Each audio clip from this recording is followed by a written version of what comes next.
Hi everyone, Nemo here. I want to tell you a story, but this doesn't quite feel like the place. One moment. This is the place. The year is 1972, and in a Hauptbahnhof off much like this, Boyd K. Packer was travelling from West Germany to East Germany when he met a young missionary. As the train was pulling out, one young elder said, "Do you have any German money?" I shook my head, no. He said, "You better have some," and, running alongside, pulled from his pocket a 20-mark note. He handed that to me. Elder Packer makes a point to mention, as they moved from West to East Germany, the train crew was changed. And, as a man of his generation might, he pointed out that they were communists. He describes the incident as follows.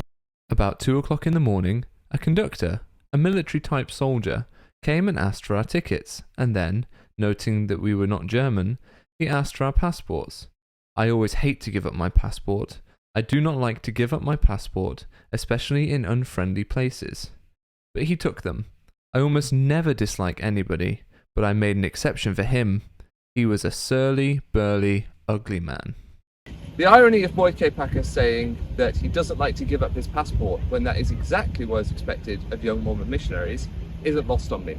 But the broader point of this exchange is that Sister Packer's 3-year passport wasn't being honoured as a 5-year passport in East Germany, the same way it would be in most other parts of the world at the time. The conversation took place, and I knew what he was saying. He was denying her passport. He said, 3 Jahren, and I said, 5 Jahren. He went away and came back 2 or 3 times. Finally, not knowing what to do, I had a bit of inspiration and produced that 20-mark note. He looked at it, he took the note and handed us our passports. Yes, you heard that correctly. Boyd K. Packer used money given to him by a young missionary to bribe an East German guard. And he even acknowledges that would have been a lot of money for a young missionary at the time. I did not learn until afterwards how dangerous it was and what the circumstances were, particularly for my wife. I care a good deal more about her than I do for me. That intelligence officer convinced us that we had been in very serious danger. Those whose passports they would not accept were arrested and detained. All of this comes to this point. The elder who handed me the 20-mark note was David A. Bednar, a young elder serving in the then South German mission, who sits here on the stand as president of BYU Idaho. I do not think he knew the consequences of what he was doing. That 20-mark note was worth $6, and $6 to an elder is quite a bit. Perhaps he hoped to get it back from the mission president, but at any rate, it happened. That's right. The young missionary that gave money to Boyd K. Packer was David A. Bednar. So if you've ever wondered how he got his step up onto the ladder of apostleship, this could have something to do with it. But what is really strange is that this was told as a faith-promoting story. It was told by Boyd K. Packer himself at a 2002 BYU devotional. It's mentioned in The New Era, the church's youth magazine. And David A. Bednar himself jokingly said, "If you listen to Elder Packer now, he said, I then reached into my pocket, I found the 20 marks that you had given me. I took it out, I put it into my passport, took my passport, Sister Packer's passport, gave it to the guard, he left, he came back, the 20 marks was gone, and we were permitted to go on and travel through Eastern Germany." That's not a bribe, it's called righteous exchange. In fairness to David A. Bednar, he is clearly making a joke, but he also doesn't condemn the act of bribery, which raises questions around the 12th article of faith. We believe in being subject to kings, presidents, rulers, and magistrates, in obeying, honouring, and sustaining the law.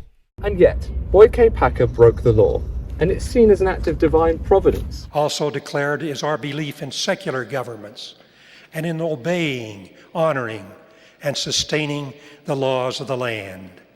Let no man break the laws of the land, for he that keepeth the laws of God hath no need to break the laws of the land. And it flies directly in the face of what other church leaders have said about moral relativism. Laws and systems of law, even political systems, are the embodiment of moral values and perceived truths.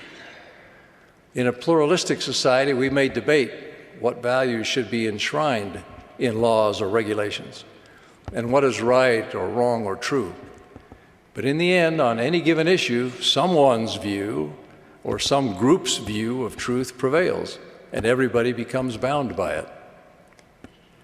Moral relativism just doesn't work if there is to be order and justice in society. Can murder be wrong for most but right for some?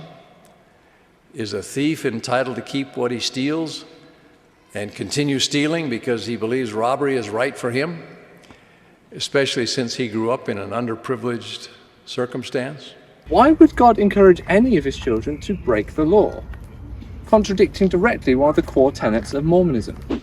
A 20 Deutschmark note, much like this one here, was given to Boyd K. Packer by David A. Bednar, and it was used to bribe an East German train guard into accepting Sister Packer's 3-year passport, because they tried to enter a country that was not accepting 3-year passports as 5-year passports. Now, the illegality of this aside, I can almost hear you from here saying, Nemo, wouldn't you do the same thing to get yourself out of that sort of situation? You surely wouldn't want to risk jail. Talking about what I personally would or wouldn't do would be engaging with a tukoku argument. It doesn't matter what I would or wouldn't do in that situation.